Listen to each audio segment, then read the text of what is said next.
At ASCO this year, we're presenting over 70 abstracts.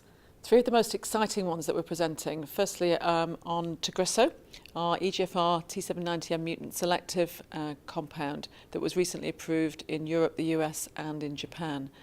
The data that's being presented is from a study called Bloom, which was studying patients that have leptomeningeal spread of the disease. This is a very nasty form of the disease, difficult to treat because currently available therapies don't cross the blood-brain barrier. Tagrisso does cross the blood-brain barrier, and the data that we're presenting show exciting early data of patients who have had both shrinkage of the disease and also improvement in neurological function and are managing to stay on therapy longer than you would expect for previously typical patients that have this kind of disease. So that's very exciting. And I think the ability to cross the blood-brain barrier is really differentiating for Tagrisso from many of the other competitor molecules that are in development. The second abstract is an abstract showing the activity of durvalumab, our PD-L1 inhibitor, in bladder cancer. And again, this data was the basis of the breakthrough therapy designation that was recently given by the FDA for durvalumab in bladder cancer. So I think that's also very exciting data. And finally, there was an abstract being presented on Lynparza, olaparib, our first-in-class PARP inhibitor, with overall survival update from the Study 19 dataset, which was a study in patients with second-line platinum-sensitive relapsed ovarian cancer, where olaparib was given as maintenance therapy.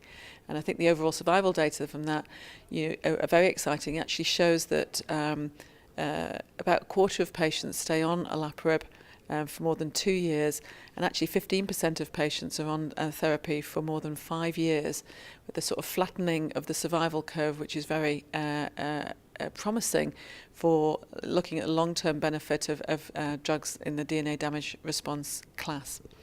And what you're starting to see here, both at the AACR meeting early this year and now at the ASCO meeting, is an increased focus on the area of DNA damage response, a recognition that this is actually quite a common event in cancers. About 40 to 50% of common cancers have a deficiency in one part or other of the DNA damage response. And if you can select those patients for the right DNA damage response inhibitor, there's great potential to change the therapeutic treatment for such patients.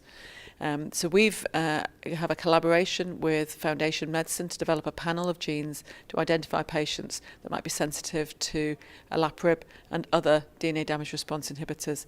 And I'd point out that AstraZeneca has the deepest and broadest pipeline in DNA damage response, with the first-in-class PARP inhibitor, a first-in-class WEE1 inhibitor, an ATR inhibitor, and an ATM inhibitor, all in the clinic. And in fact, we're doing combinations of olaparib WEE1, olaparib ATR and olaparib ATM, which are all in the clinic.